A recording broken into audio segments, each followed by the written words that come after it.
नमस्कार, हम Neeraj Kumar Mishra YouTube channel news 8/7 से हम अवराई पंचायत के चंदरमाता गाँव में आइल बनी। यहाँ हमने के जानकारी मिलल बा कि कुणाल शर्मा जन बानी मशरूम के खेती यहाँ पर लगैले बानी। तो हम जाने के चाहतनी कुणाल शर्मा जी से कि का ई रउआ जन खेती कइले बानी विचार वो कहाँ से उत्पन्न भइल। जी नमस्कार, आप के चैनल के तमाम दर्शक के जी नमस्कार, पैर छू के प्रणाम करता जी। नहीं। हमारा नाम कुणाल कुमार शर्मा पड़ी जी जी और हम हमारा गांव चंदरमन हाता है, जी जी अवराई पंचायत के छोटा गांव है। जी। यहाँ हम बटन मशरूम और ऑयस्टर मशरूम दोनों के हम खेती कैले। मतलब ये मशरूम दो प्रकार के होला। जी जी बिल्कुल दो टाइप के होला। जी, मशरूम देखी बेसिकली तीन टाइप के होला। तीन टाइप के होला। सबसे पहले होला बटन मशरूम, जी ओकर बाद होला ऑयस्टर मशरूम, जी, ओकर जी। बाद होला मिल्की मशरूम। जी, तीन टाइप के खेती होला, जेमे सबसे ज्यादा फेमस होला उ है button mushroom. Button mushroom. Button तो मशरूम मतलब ये का महंगा रहेला का बटन मशरूम? जी बिल्कुल, एबार मार्केट में 250 से 300 रुपये किलो बा बटन मशरूम। जी जी ऑयस्टर जौन मशरूम हो उहो सेम चीज़ है, लेकिन ओकर थोड़ा जौन रेट बा थोड़ा सा ओकर कम बा, ओकर 180 से 200 रुपये किलो तक ओकर रेट बावे। तो रउआ में कौन कौन मशरूम लगेले बनी अभी फिलहाल में? हम रउआ के ऑयस्टर मशरूम और बटन मशरूम दोनों हम लगौले बानी, उ दोनों रउआ के हम देखा सकत तनी। तो तनी चली दिखाई तो तनी। बिल्कुल आवल।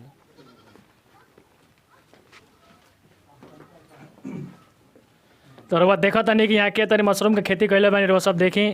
तो ये कौन कौन मशरूम है ये? देखी ई एकर नाम हो ऑयस्टर मशरूम। अच्छा, एकर जौन खेती कइल जाला ई हमेशा हैंग करके माने जैसे में माने ऊपर उठा के टांग के? हाँ, हमेशा एकरा के लटका के एकर खेती कइल जाला। जी एकरा के तैयार करे में गेहूं के भूसा जी जी। आ एकर एगो अलग बीज आवेला, ओकरा के मिला के पहले गेहूं के जौन भूसा बा ओके बॉयल कइल जाला, माने पानी में गरम पानी में ओकरा के उबाल के आ ओकरा के तैयार कइल जाला। ओकरा के 24 घंटा पानी में भिगो के आ एगो फार्मोलिन दवा आवेला ओकरा के ओइमे मिला के आ ओकर बाद वो भूसा के भिगो दिएला आ 24 घंटा के बाद ओकरा के निकाल के छान के जब हल्का नमी रहेला ओइमे बीज मिला के आ एकरा के तैयार कइल जाला। ई कौन प्रकार के रहा? ई ऑयस्टर मशरूम, एकरा के वेस्टर्न ऑयस्टर मशरूम कहल वेस्टर्न, जाला। अच्छा। जी आ ई जौन बावे 20 से 22 दिन में निकलल शुरू हो जाला। सबसे पहले कितना दिन हो गइल बा भाई? कितना दिन भइल बा? लगौले अभी 3 दिन भइल बा। 3 दिन भइल। जी 20 से 22 दिन में निकलल शुरू हो जाए। सबसे पहले में माइसेलियम बनेला। जब माइसेलियम बनी तो पूरा वाइट कलर के मतलब पूरा ई बांध ली एकरा के, बुझनी। ओकरा बाद में से धीरे धीरे साइड से निकले के शुरू होला, बुझनी। एकर प्रक्रिया बहुत आसान बा, सिंपल बा। एमे जो टेम्परेचर बा मुश्किल से 24 से 25 डिग्री तक के टेम्परेचर पे के खेती कइल जा सकत है। सब मिला जुला के मतलब ई शीत ऋतु में होई? हाँ नहीं, देखी एकर जौन समय बावे पूरा एक 9 महीना तक एक खेती हो सकता ऑयस्टर मशरूम के। अच्छा, तो 9 महीना में होई तो और महीना में ज़्यादा खर्चा बैठी नु, मतलब जाड़ के मौसम छोड़ दिया जा। बिल्कुल, अगर एकरा के रउआ 12 मास करे के चाहतनी तो एकरा खातिर टेम्परेचर मेंटेन करे खातिर रउआ एसी के जरूरत पड़ी, आ नहीं तो रउआ ऐसे सितंबर से लेकर वो अप्रैल तक ले, मार्च अप्रैल तक ले आराम से रहुआ अपना घर में कहीं भी एगो ऐसन कोठरी होखो जौन मतलब अनहार होखो आ ओकर यूजलेस होखो, माने ओकर उपयोग नहीं खे, तो घर में रहुआ आराम से एकर के खेती कर सकत। अच्छा, ये मतलब ई रउआ दिमाग में सबसे पहले कहिया माने कब आइल कि एकरा के मतलब ई मशरूम के खेती करे के चाही? जैसे कि आमतौर पर जन हमनी के माने क्षेत्र बा सिवान जिला में ये मशरूम के खेती लगभग में कोई होला ना। जी सबसे पहली बात हम बता देता कि ऑयस्टर मशरूम या कोनो भी मशरूम के गांव में लोग जानतो नहीं है कि मशरूम होला का। मशरूम के लोग कहेला भोजपुरी में कि कुकुर मुता हो, कुकुर छाता हो, सांप के छाता हो। हमने के माने हमने समाज में कुकुर मुता जाने के समझ के एकरा फेंक दिया जाला। हाँ, लोग के अंदर सबसे बड़ा तो बहम ई बात के बा कि कुकुर मुता माने जैसे में काहे के खाइल जाई, उ लोग के अंदर पता ही नहीं है कि वो मशरूम होला का। रउआ के एगो चीज़ हम बहुत बड़ा चीज़ बतावे के चाहतनी कि मशरूम एगो ऐसन चीज़ है कि कौन ऐसा सब्जी में नहीं है जौन कैंसर से रउआ के बचा सको, लेकिन एमे एगो सेलेनियम नाम के एगो तत्व पावल जाला। सेलेनियम उ रउआ के कैंसर से प्रिवेंट करला, रउआ के कैंसर से बचावेला ओकरा के, बुझनी। तो मशरूम सबसे पहली चीज़ की कम लागत में ज़्यादा आमदनी वाला खेती बा। मतलब एमे कितना लागत, मतलब कम लागत कहते हैं तो कितना लागत लागी लगभग? लागत के मतलब कि रउआ 10 किलो भूसा खरीदे में कितना पैसा लागी रउआ खुद बताई। 10 किलो भूसा में चाहे तो आराम से रउआ 2-3 का लागत बताई पहले में। देखिए सबसे पहले तो गेहूं के भूसा चाहिए हैं। अगर दवाई मिल गई फार्मोलिन मतलब लिक्विड आवेला वो 40-50 रुपये मिलेला, एगो उ चाहिए। रउआ एगो बीज आवेला उ रउआ मार्केट से लेवे के पड़ी या फिर ऑनलाइन भी रउआ मंगा सकत तनी 120 रुपया किलो या 110 रुपये किलो एकर पड़ेला।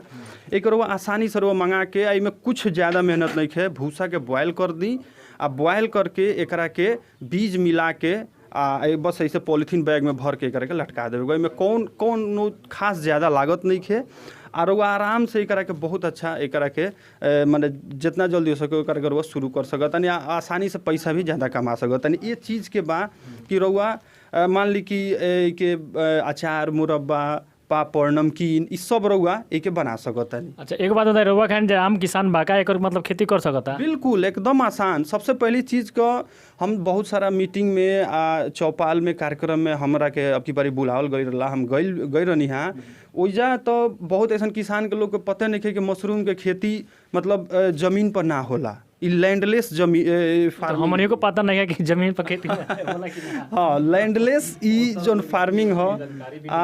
हाँ मशरूम के बहुत ऐसा लोग हमरा से पूछल कि भैया मशरूम के खेती जमीन पर कइल जाला तो कब ओकर बोए। हम सबसे पहले चीज़ बताइनी कि एमे जमीन के कोनो जरूरत नहीं है, मतलब मिट्टी से कौन एकर ताल्लुक नहीं है, मिट्टी से कोनो जुड़ाव नहीं है एकर, बुझनी। एक आसानी से रउआ सामने बार रउआ देख सकतानी कि हम एकर खेती कैसे कइले बानी।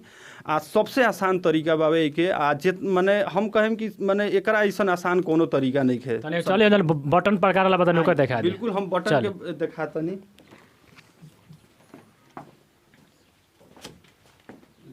लाइट गइल हो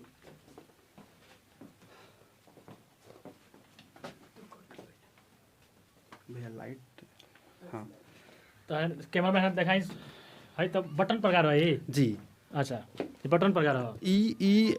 ई हवे बटन के बैग। जी जी बटन के रउआ देखतनी ई एगो बैग हम बाहर से भी फिलहाल मंगौले बनी, काहे कि जौन कंपोस्ट एकर होला एके बनावे के विधि थोड़ा ज़्यादा मतलब सेंसिटिव होला। सेंसिटिव मतलब महंगा तो होला ही है, थोड़ा सा महंगा बा, ओएस्टर से ही महंगा बा, तो यही से एकर मार्केट में रेट भी बहुत महंगा बा। हाँ एकर महंगा ये से बा कि ई जौन होला ई 250 से 300 रुपये किलो बेचाला मार्केट में। रउआ दिल्ली बॉम्बे पंजाब अगर केहू भी माने रउआ गइल होखब माने देखलो होखम तो ओइजा बहुत मिलेला ई जी।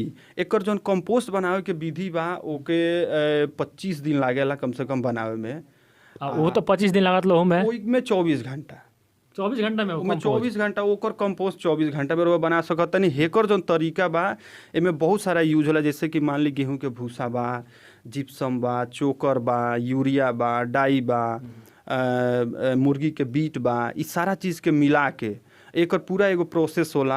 माने 25 दिन में एकर एगो रउआ खाद तैयार कर सकतनी। ओकरा बाद ही एमे माने बीज डाल के एकरा के फिर एकरा के बैग में पॉलीथीन में भर के एकरा के ऐसे ही रखल जाला। एके लटका के ना कइल जाला, काहे कि ई जौन मशरूम हो माने बटन जौन प्रकार बैग लटका के ना कइल जाला ना, एकरा के रउआ जमीन पर रेक लगा के रउआ रख सकतानी। जैसे कि रउआ देख रहल बानी कि हम रेकिंग सिस्टम, काहे कि रैक में ही एक कइल जाला, बुझनी। हाँ काहे कि एकर जितना भी मशरूम बा ई सब ऊपर के मतलब ऐसे रउआ देख सकतानी कि हम खोलले बानी तो हमेशा ऐसे निकली, समझतानी। तो एकर बहुत माने थोड़ा सा वो खेती से ही खेती थोड़ा सा अलग बावे। एकरा खातिर थोड़ा बहुत ट्रेनिंग के भी जरूरत पड़ला। ट्रेनिंग जौन बावे रउआ भागल समस्तीपुर में रउआ ट्रेनिंग ले बने एकर? जी बिल्कुल हम ट्रेनिंग ले कहाँ जाके? हम छपरा में भी ट्रेनिंग ले बानी आ समस्तीपुर में हम ट्रेनिंग। पढ़ाई कहाँ तक कइले बानी रउआ? पढ़ाई तो हम MBA कइले बानी। और वो मान ली पढ़ले बने बिना पढ़ल लिखल लोग खेती लोग कर सकता कि ना? बिल्कुल एकदम आसान हो। जरूरी नहीं कि में पढ़ल लिखल आदमी के माने जरूरत बावे, काहे कि मान ली कि जे भी अनपढ़ किसान बावे इनमें बहुत बड़ा रॉकेट साइंस कोनो ज़्यादा ना मान जैसे मान ली आमतौर पर और भी जन खेती बा अनपढ़ लोग भी कर लेला।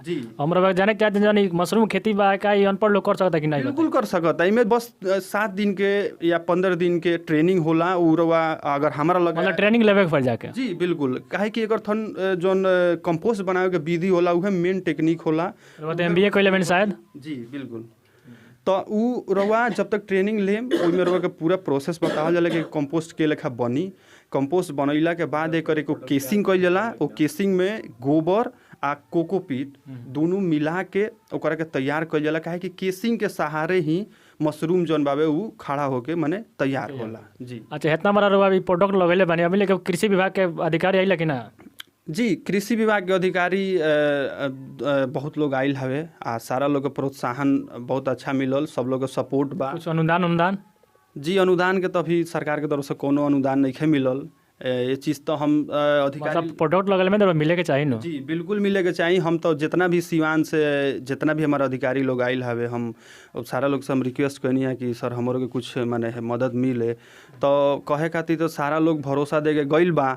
हमरा चैनल के माध्यम से का कहे के चाहतनी खातिर तो हमार एड्रेस जौन बावे हमार उन्नति मशरूम केंद्र, हमार फिर से एक नाम बता दे। हमार केंद्र के नाम उन्नति मशरूम केंद्र ह, चंद्रवन हाथा गाँव ह, हमारा ही पंचायत। मोबाइल नंबर बोल दे। मोबाइल नंबर बा 8709673525।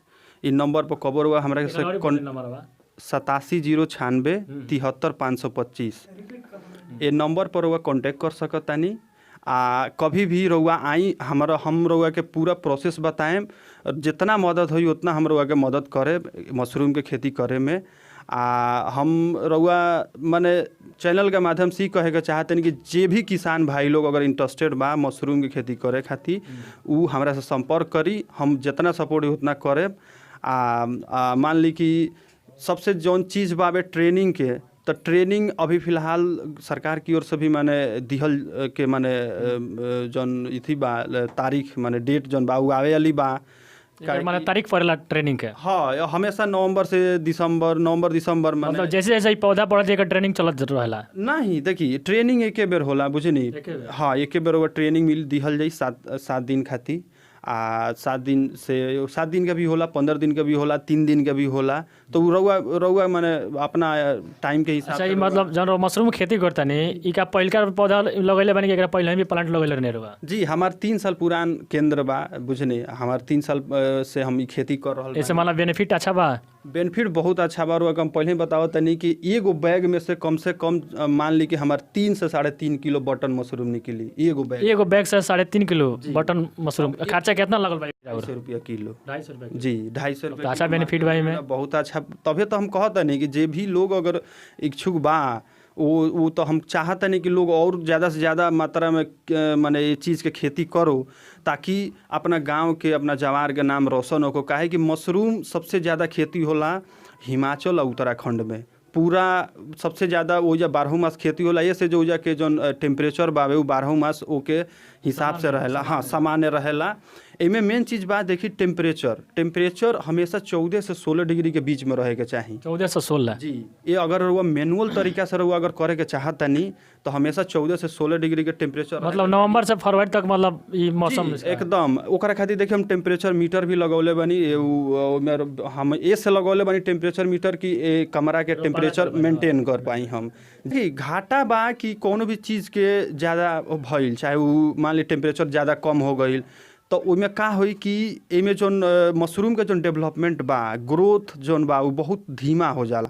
मतलब टेम्परेचर में ग्रोथ ना हो पावे। अगर कम होई माने फार्मिंग जोन बा धीमा होई लेकिन सही से होई ना होई ओकर ग्रोथे रुक जाई। ज़्यादा अगर कूलिंग हो जाई तो ज़्यादा कूलिंग तो जी 16 डिग्री से अगर ज़्यादा हो जाए टेम्परेचर तो ओइमे का होई कि ओहू में माने काला माने दाग धब्बा माने ऊपर लागेला। मतलब तैयार होई लेकिन अच्छा से तैयार ना हो पाए। तैयार ना जी बिल्कुल।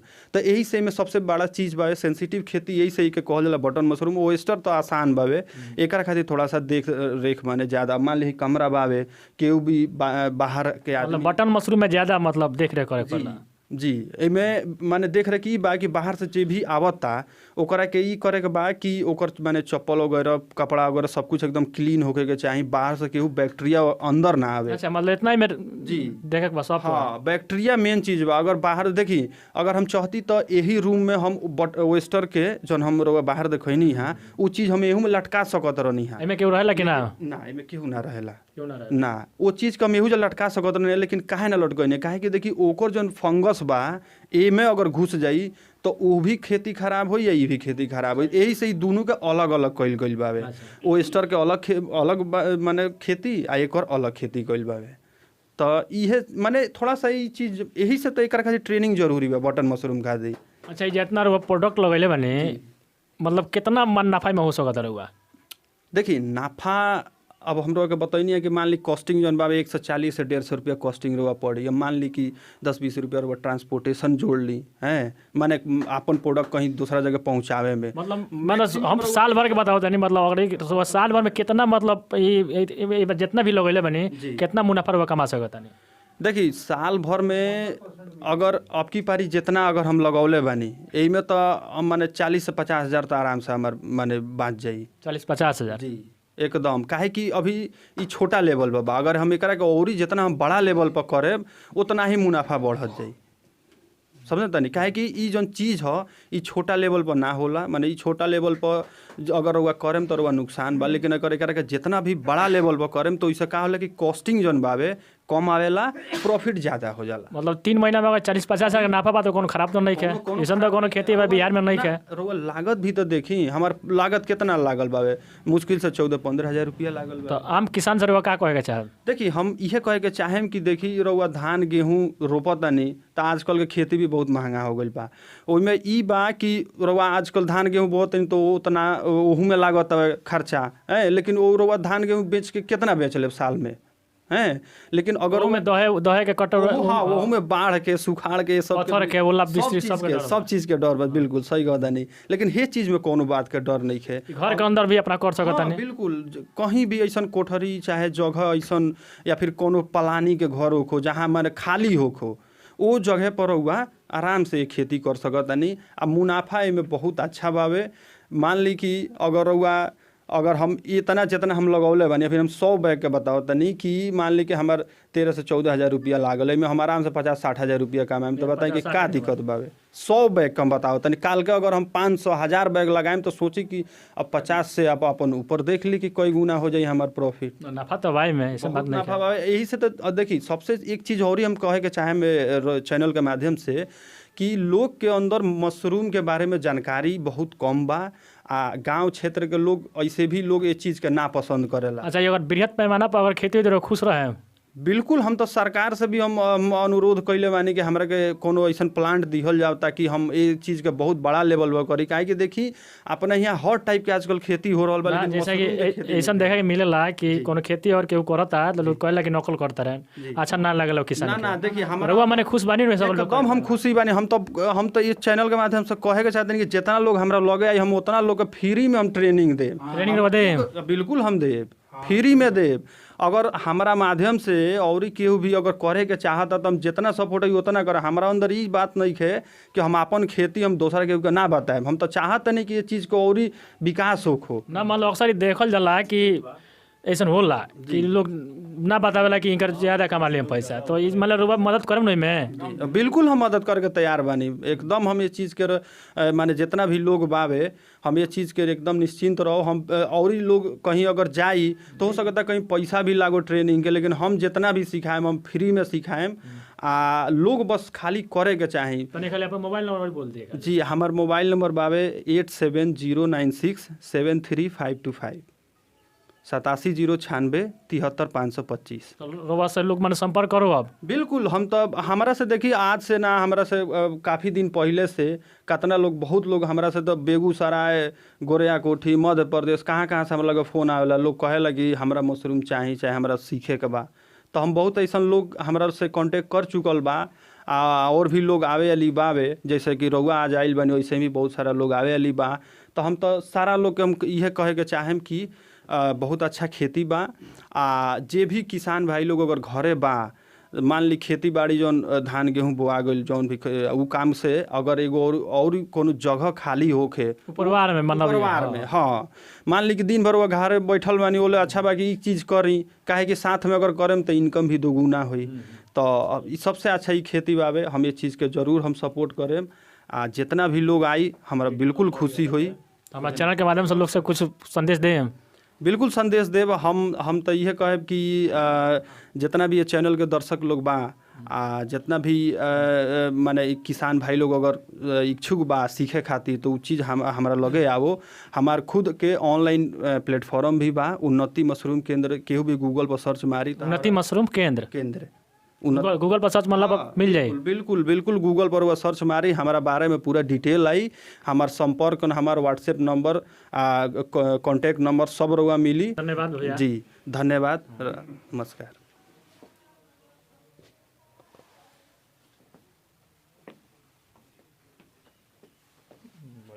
ले लो।